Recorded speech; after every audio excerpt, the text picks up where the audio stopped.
Hey, what up, everybody? This is Steve Breach coming to you here on Thursday. Just wondering, hey, did you guys watch Impact last night? One of the main things that's keeping me up interested in what is going on with Impact Wrestling right now is the soon-to-be war between, I guess you could say, Dixie Carter and Jeff Jarrett. Dixie Carter made a return to television as a babyface last night, basically saying that, she was wrong in all of her mistakes of the past, and basically she had watched television footage of the way that she acted, before she was put through the table by Bully Ray Dudley, and she took credit for being the one to really put the TNA into the garbage. She basically said that she ran the company wrong.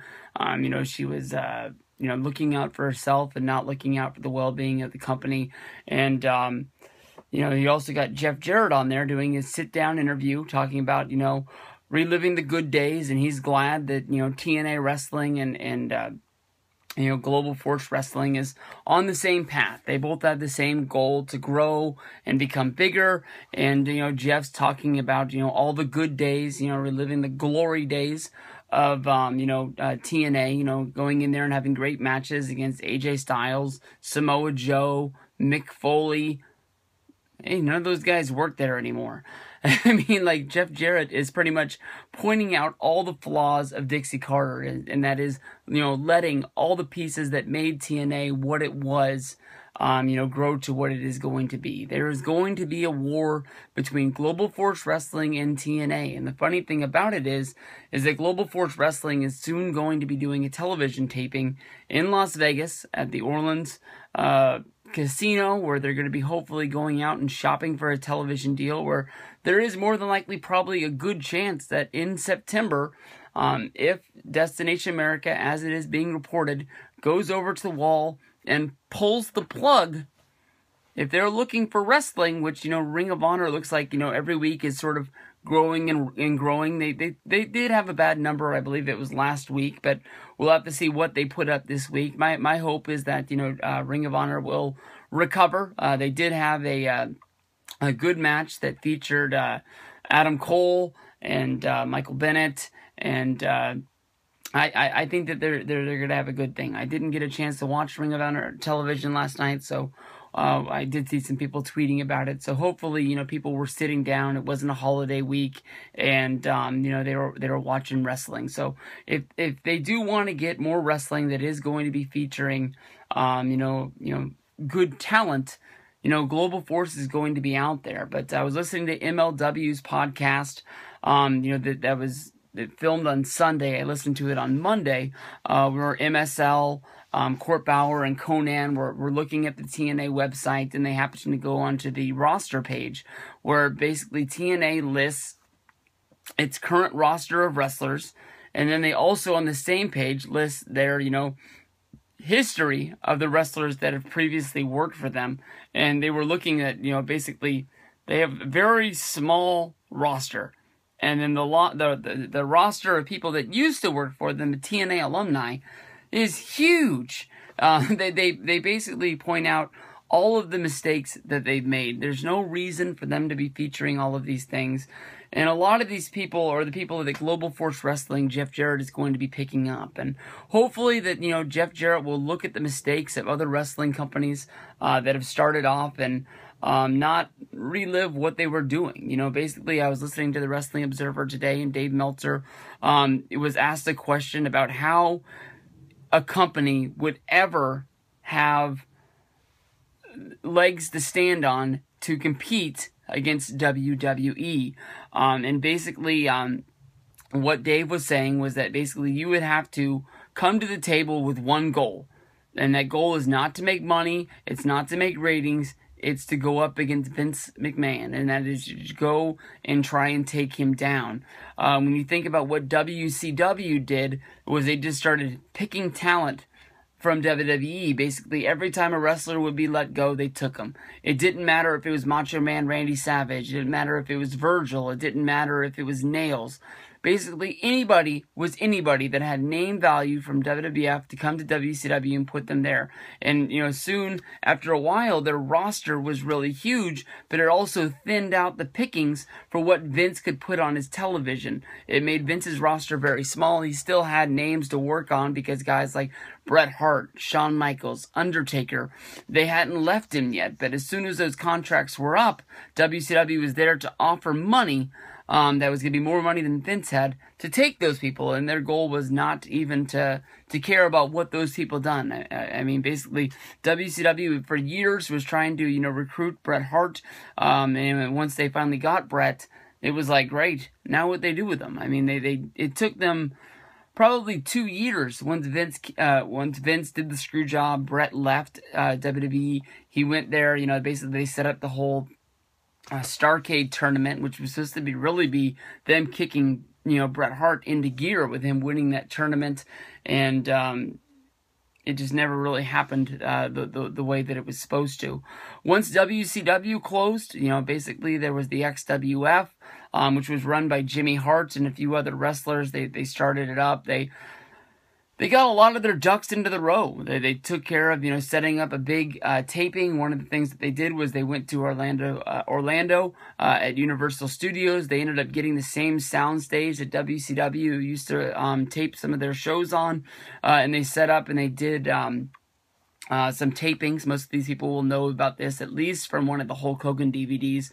Hulk Hogan, when he was friends with Jimmy, went to this show. Basically, he had trouble with his knees, and he had just had knee surgery, but at the same time, Vince was calling and wondering if there was any interest in coming back and working for him. Hogan wasn't 100% sure that his knees would hold up, so he went to these tapings, not really to help out Jimmy, to see how these knees were going to hold up. Got in the ring, wrestled a great match against Curt Hennig, probably one of the most well-known matches from the XWF. But when you look at what the XWF did, was basically they just took everybody that WCW had let go that Vince didn't want. Vince got to handpick the people first. He took the Lance Storms, the Chavo Guerreros. He didn't take Ray yet because Ray took a while to get there. But, Booker T, a lot of these guys, went to go work for them, and they were just left with the, what fell through, the people that they really didn't want to sort of pick up with. So this was like WCW 2.0 that didn't even have the name values to go with it. They didn't have the money to bring in the NWO, Goldberg, Ric Flair, the guys that were sitting out their contracts with WCW and Time Warner because they were going to make more money by sitting out than they would be going to work for Vince. So they weren't able to get those. I mean, Buff Bagwell was wrestling basically in main events for the XWF and what's going on. Then TNA, they come to start their company. They have to pick off the talent that XWF doesn't have. And it just leaves pickings for nothing that it's out there. Jeff Jarrett, I sort of knocked him when he announced his, I guess you can say his roster when it was first rolled out. I mean, they did have, members of the Bullet Club and Guns and Gallows. They had Chris Masters, Shelton Benjamin. Chael Sonnen was probably one of the biggest names to come on there and host the podcast, talking about the product and, talking it up. He was also going to be the announcer for the shows once they came up. So, at least that was a big name, but I really sort of let down that he didn't at least go out and sign AJ Styles to be a part of it. AJ's at least given some name recognition to Jarrett, saying that it's only going to be a matter of time before he does end up being involved with Global Force Wrestling, and it is money to be made, as long as it doesn't go against him working for Ring of Honor, as long as it doesn't go against him working for New Japan Wrestling.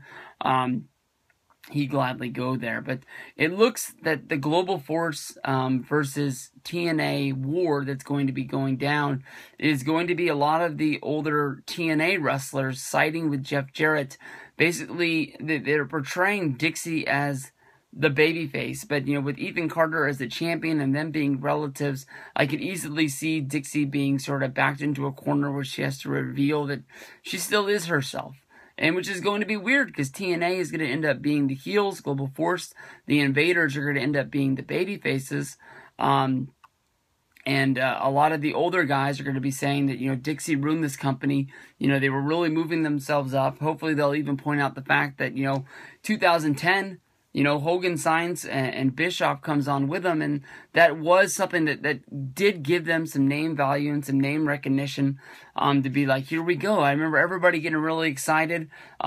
Bischoff was saying that the Monday Night Wars were going to restart. He got TNA and Spike TV to get on board of doing WWF against TNA on Monday nights. They were going to put themselves into the same time slot.